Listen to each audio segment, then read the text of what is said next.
bite kotianga jungkam pangoma se jubul bite ngoka tura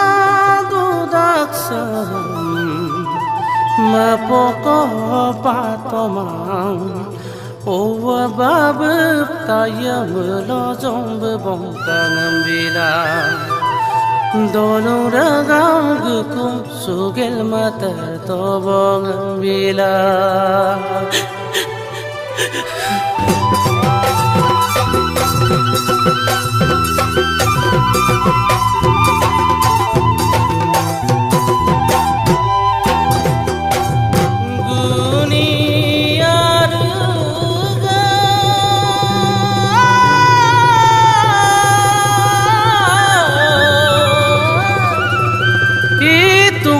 bau amram bilu gora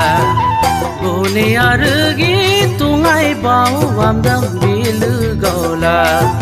nomngai pama tungai susan deyam tol gola bostang koila bitai kombol koloyet bitai kotiang jungka pangoma sejuyolek bitai ngokka tura dudaksam mapoko patomang owa babab taya melo jomb bongkang bilang dolong ragam gukum sugel matar tobong bilang oh ya galu gasora pasir janan murkong katomana galu gasora pasir janan murkong katomana mepol sesaldu pasin oi kayang patomana postang koila bite kombol koloyet bite kotiang jungkam pangoma sejubul bite ngoka tura dudaksam mapoko patomang owa babab tat ko melo jomb bongkang bilang dolong ragam gukum sugel matar tobong bilang oh ya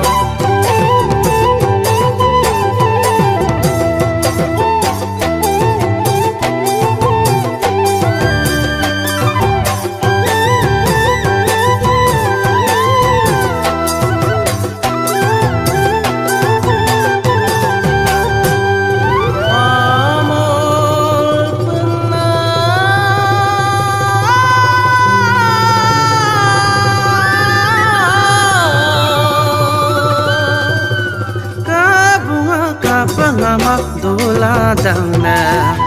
amol punaka bunga ka pengamak dola dangna sesal ngokap kegel ka pememang temna dangna bostang koila bitai kombol koloyet bitai kotiang jungkam pangoma sejuyolek bitai ngokka tura dudaksam mapoko patomang owa babab tat ko melo jomb bongkang bilang dolong ragam gukum sugel matar tobong bilang oh ya gune arg mo kelam gukum momam ayalanga gune arg mo kelam gukum momam ayalanga sesal nomma pangkumam bodek pura duya langam postang koila bitai kombol koloyet bitai kotiang jungkam pangoma sejubul bitai ngoka tura dudaksam mapoko patomang owa babab tat ko melo jomb bongkang bilang dolong ragam gukum sugel matar tobong bilang dolong ragam gukum sugel ngokka dawam bilang